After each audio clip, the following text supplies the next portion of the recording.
The piercing wail of Dubai Fire Department sirens shattered the pre-dawn silence in Jumeirah's exclusive Al Safa district at 3:47 a.m. on April 16, 2013. Red and blue emergency lights reflected off the pristine marble facades of multi-million dirham villas as fire trucks converged on a sprawling residence whose upper floor was consumed in violent orange flames.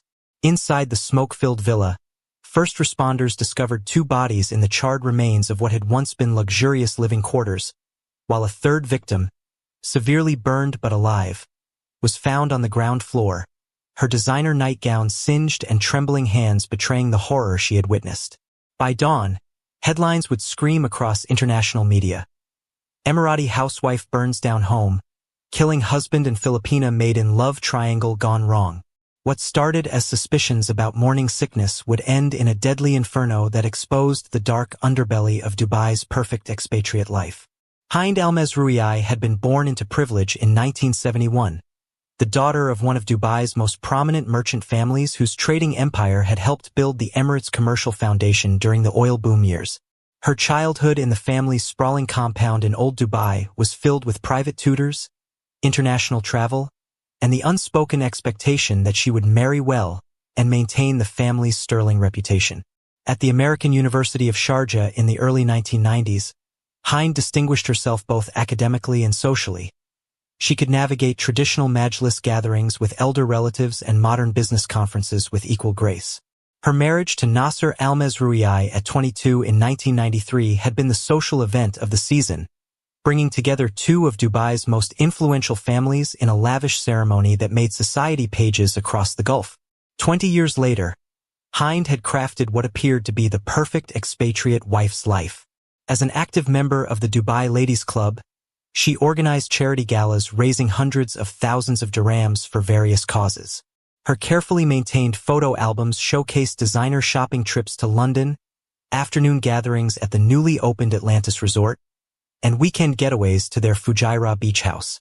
Their Al Safa villa, purchased for AED 6 million during Dubai's pre-recession boom, featured 6 bedrooms, a tennis court, an infinity pool overlooking Dubai's rapidly transforming skyline. Yet beneath the glossy surface, cracks had begun to appear. After 20 years of marriage, the couple remained childless despite numerous fertility treatments at Dubai's most exclusive clinics. The monthly disappointments had taken their toll on Hind's perfectionist nature, and friends noticed she'd become increasingly controlling about household management, social appearances, and maintaining their reputation in Dubai's tight-knit elite circles. Nasser al-Mazrouei cut an impressive figure in Dubai's business community at 45. As owner of al-Mazrouei Construction, he had secured lucrative government contracts for major infrastructure projects, including sections of the Dubai Marina development and several high-rise projects in Business Bay. His net worth exceeded AED 40 million, spread across real estate investments and business ventures, riding the wave of Dubai's construction boom. To his business associates at the Emirates Golf Club, Nasser appeared to be living the dream: successful company, beautiful wife, luxury lifestyle including a growing collection of luxury cars and regular European holidays.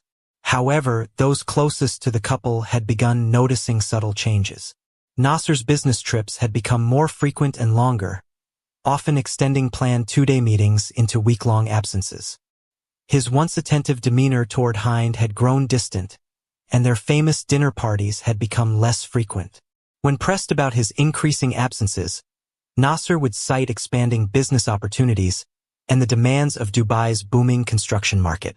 Into this rarefied world came Clarice Santos, a 24-year-old nursing graduate from Cebu in the Philippines. Like thousands of her compatriots, Clarice had come to Dubai through a recruitment agency in 2012, drawn by the promise of earning more in 2 years than she could make in a decade back home. Her previous employment with another prominent Emirati family had ended amicably, with glowing references praising her discretion, work ethic, and ability to seamlessly integrate into a traditional household. Clarice's small room on the villa's upper floor became her entire world, a space barely larger than a hotel room, furnished with a single bed, small closet, and shared bathroom facilities. Despite her nursing background, she had accepted domestic work as the fastest path to her ultimate goal: saving enough money to return to the Philippines and open a small clinic in her hometown. The isolation was perhaps the hardest part. Dubai's kafala sponsorship system meant Clarice couldn't change employers without permission, couldn't travel freely, and had limited legal protections. Her social life was restricted to occasional Skype calls with family and brief conversations with other domestic workers during shopping trips to Dubai Mall. This complex web existed within Dubai's intricate social hierarchy, where domestic workers from the Philippines, Indonesia, and Sri Lanka formed an invisible backbone supporting expatriate luxury lifestyles. In neighborhoods like Al Safa, domestic workers served as status symbols reflecting their employers' wealth during Dubai's boom years. Yet this system created vulnerabilities, isolated workers dependent on employers for legal status, often lacking recourse when boundaries were crossed.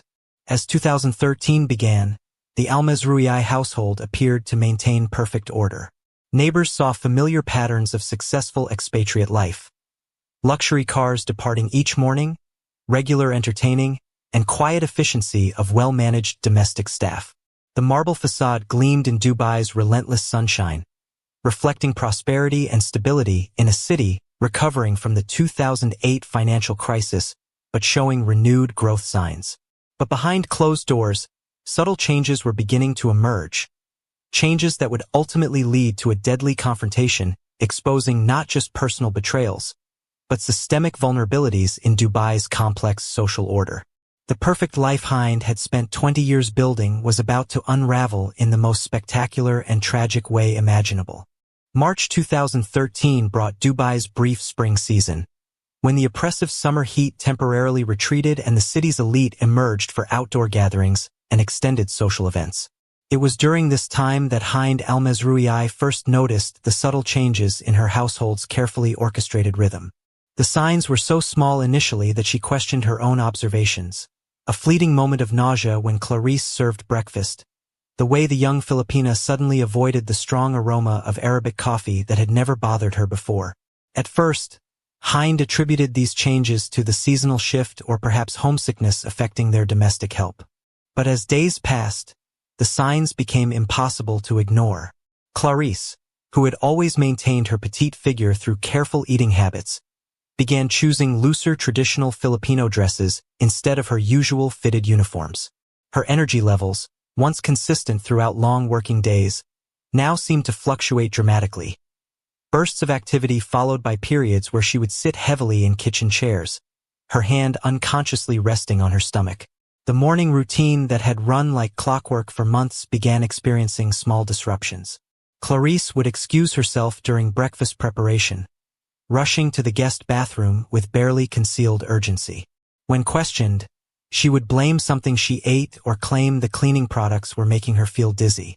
Hind, with her business background and attention to detail, began mentally cataloging these incidents with growing unease.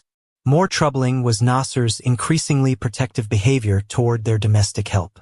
The man who had barely acknowledged Clarice's presence beyond basic instructions now inquired about her comfort, suggested she rest when she appeared tired, and even insisted on driving her to medical appointments himself, a task typically delegated to other household staff or taxi services.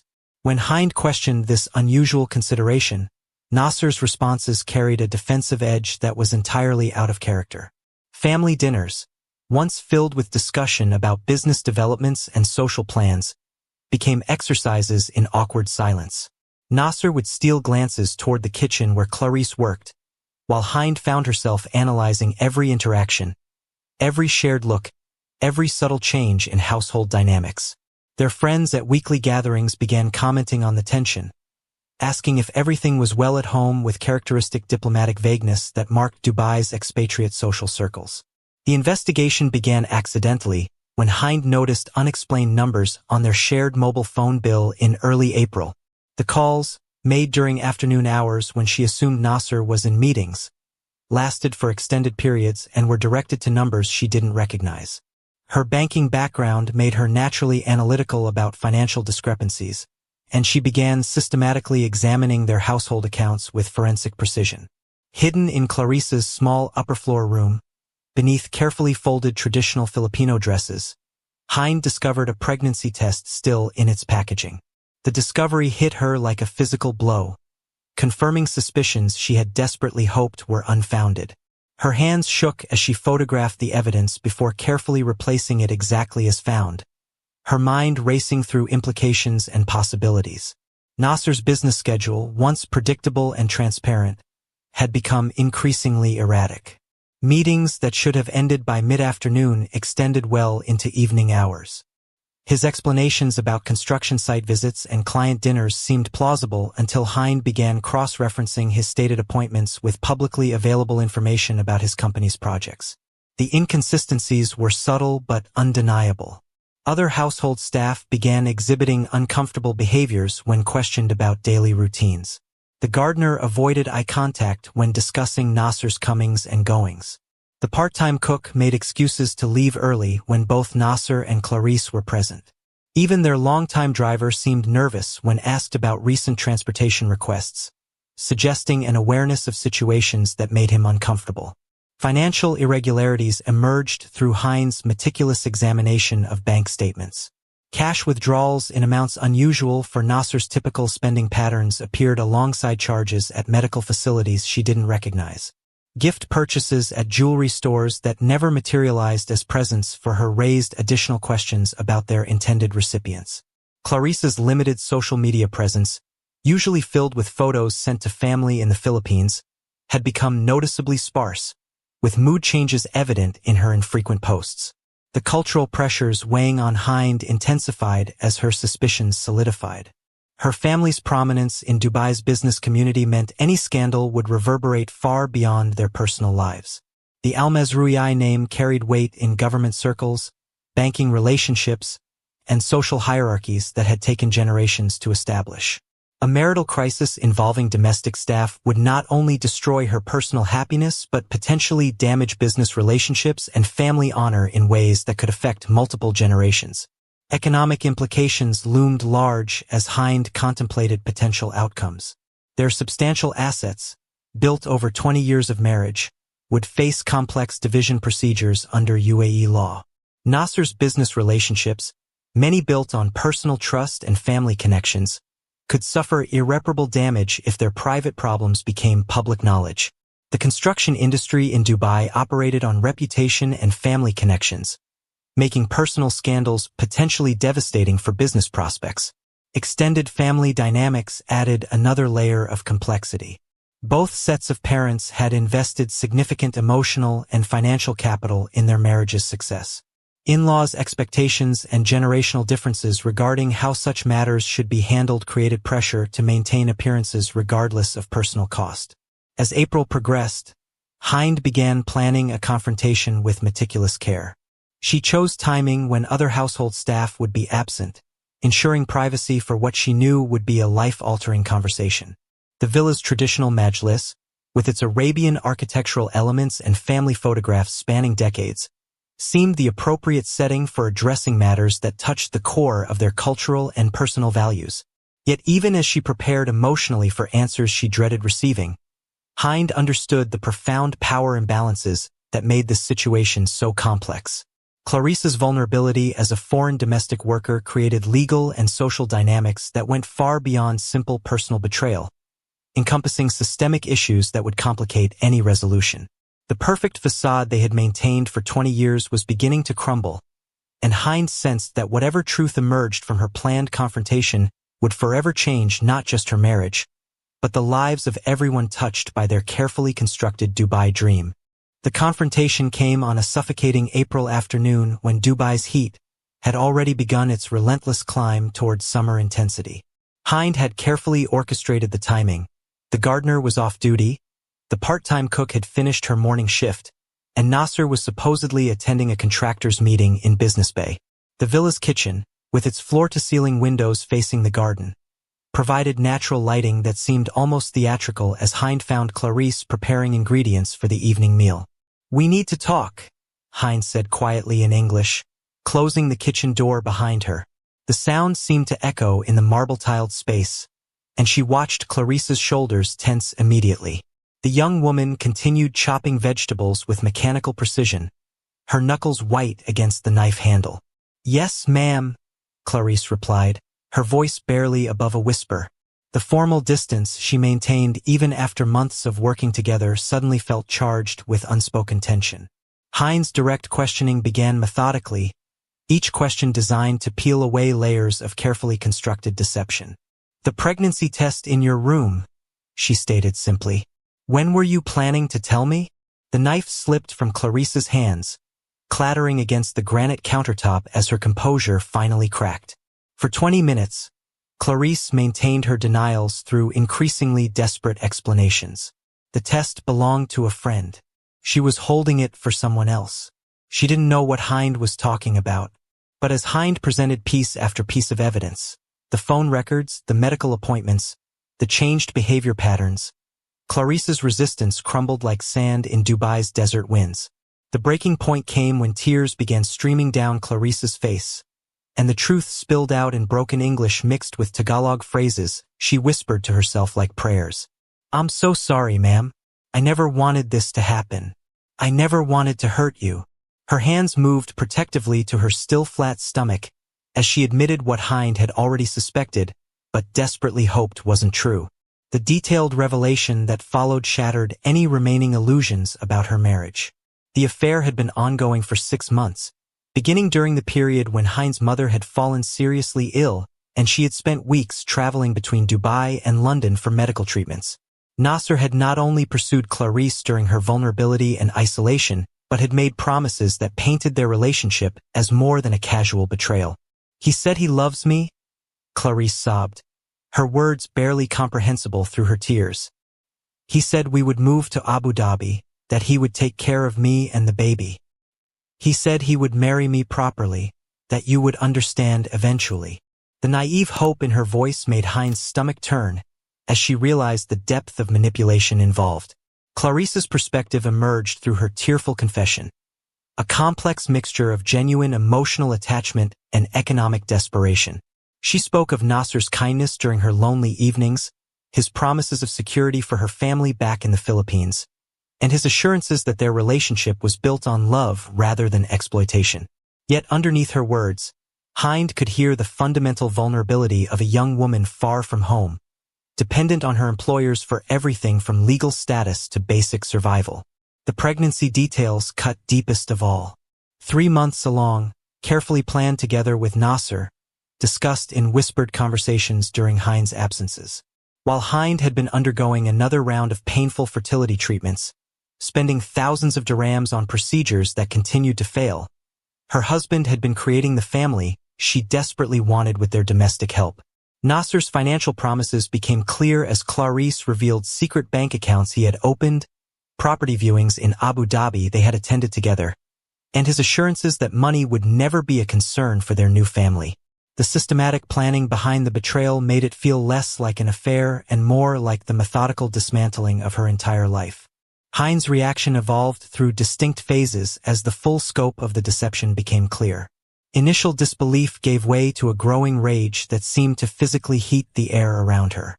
The feeling of betrayal was so profound it manifested physically. Her hands shook uncontrollably, her vision seemed to narrow, and she found herself gripping the kitchen counter for support as waves of nausea washed over her. The power dynamics between employer and employee shifted dramatically as truth replaced secrecy. Clarice, no longer the submissive domestic worker, became a woman fighting for her future and that of her unborn child. Hind, stripped of her illusions about marital happiness, found herself facing an adversary she had never imagined. Someone who had been living in her home, eating her food, and systematically destroying her life from within. The emotional complexity of the situation threatened to overwhelm Hind's ability to process what she was hearing. Part of her felt genuine sympathy for Clarice's vulnerability and exploitation, recognizing that the power imbalances inherent in their relationship made true consent questionable. Yet this sympathy warred with a fury so intense it frightened her. Rage at being betrayed by the two people she had trusted most in her daily life. The conversation revealed the household dynamics that had enabled such elaborate deception. Secret signals between Nasser and Clarice, carefully timed encounters when Hind was absent, and the complicity of other staff members who had chosen silence over loyalty to their primary employer. The villa that had been her sanctuary now felt contaminated by months of lies and betrayal. As the afternoon sun began to set, casting long shadows across the kitchen where her world had just collapsed, Hind realized that the perfect life she had spent 20 years building was built on foundations far more fragile than she had ever imagined. The revelation had transformed not just her understanding of her marriage, but her entire sense of identity and place in Dubai's complex social hierarchy. The pregnancy that should have brought joy had instead delivered the most devastating betrayal imaginable, and as Clarice's sobs echoed through the marble-walled kitchen, Hind felt something dark and irreversible beginning to take shape in her mind. April 15, 2013, began like countless other evenings in the Al-Mazrouei household. Dubai's spring weather had settled into its brief comfortable phase before the crushing summer heat arrived, and a gentle breeze moved through the villa's carefully tended gardens. The household routine proceeded with mechanical normalcy. Dinner served precisely at 7, Arabic news programs playing softly on the plasma television, and the familiar sounds of evening preparations as staff completed their final duties before retiring to their quarters. Hind observed everything with heightened awareness, her senses sharpened by the devastating revelations of the afternoon. She watched Nasser push food around his plate, seemingly distracted, occasionally glancing toward the kitchen where Clarice was cleaning dishes. Their subtle interactions had taken on sinister meaning. A brief eye contact when he handed her his plate, the way he lingered near the kitchen doorway, the almost imperceptible nod she gave him before disappearing upstairs to her room. At 10:30 p.m., as Nasser settled into his study to review construction contracts, Hind excused herself to check on household security, a routine she had performed countless times before. But tonight, as she moved through the villa's familiar corridors, her mind was calculating something entirely different. The gasoline stored in their garage for the backup generator suddenly took on new significance in her methodical planning. The final trigger came just after 11 p.m. when Hind overheard whispered voices from the upper floor. Standing at the bottom of the marble staircase, she caught fragments of conversation between Nasser and Clarice, discussions about apartment viewings in Abu Dhabi, baby names, and timeline for starting fresh. The casual intimacy in their voices, the shared future they were planning while she slept unknowingly below, crystallized her decision into something cold and irreversible. Her mental preparation took on an almost ritual quality as midnight approached. 20 years of marriage, 2 decades of building a life together, reduced to this moment of absolute betrayal. Her decision felt less like choice and more like inevitable consequence, the only response that matched the magnitude of their deception. She changed from her silk nightgown into dark cotton clothing, thinking practically about what would come after. At 2:47 a.m., according to security camera timestamps that would later become crucial evidence, Hind began her methodical movement through the villa. Her intimate knowledge of every creaking floorboard, every squeaky hinge, allowed her to navigate in complete silence. The gasoline, stored in a 5-liter container near their Range Rover, felt heavier than expected as she carried it upstairs toward Clarice's quarters. The upper floor of their villa had always been designed for privacy, separate from the main family areas, accessible through a narrow stairway, with Clarice's room positioned at the far end of a corridor lined with storage closets. The architectural layout that had once provided discretion for domestic staff now served Hind's darker purpose perfectly. Standing outside Clarice's door, Hind could hear the soft breathing of sleep from within. The lock was a simple interior mechanism, easily secured from the outside with a chair wedged under the handle, a temporary barrier that would buy her the time she needed. The ventilation system, designed to provide air circulation in Dubai's climate, became her delivery method as she carefully poured gasoline through the metal grates. The chemical smell filled the narrow corridor as she emptied the container, ensuring even distribution throughout the small room. Her movements were deliberate, almost ceremonial, as she prepared to destroy not just Clarice, but the future they had planned together. In her mind, this wasn't murder. It was erasure, removing the contamination that had infected her perfect life. The single match struck against the stone wall created a brief flare of light before Hind dropped it through the ventilation grate. The ignition was immediate and violent, gasoline vapors exploding in a fireball that shattered the room's small window and sent flames racing along wooden ceiling beams faster than she had anticipated. Her planned escape route toward the main staircase became urgent as fire spread beyond the small room, consuming traditional Arabic architectural elements and racing through the upper floor's interconnected spaces. The villa's design, with its decorative wooden accents and flowing layout, became a highway for flames that reached toward Nasser's bedroom with terrifying speed. Nasser's awakening came through smoke alarms piercing the night air at 3:02 a.m. His immediate disorientation gave way to panic as he realized the upper floor was engulfed in flames.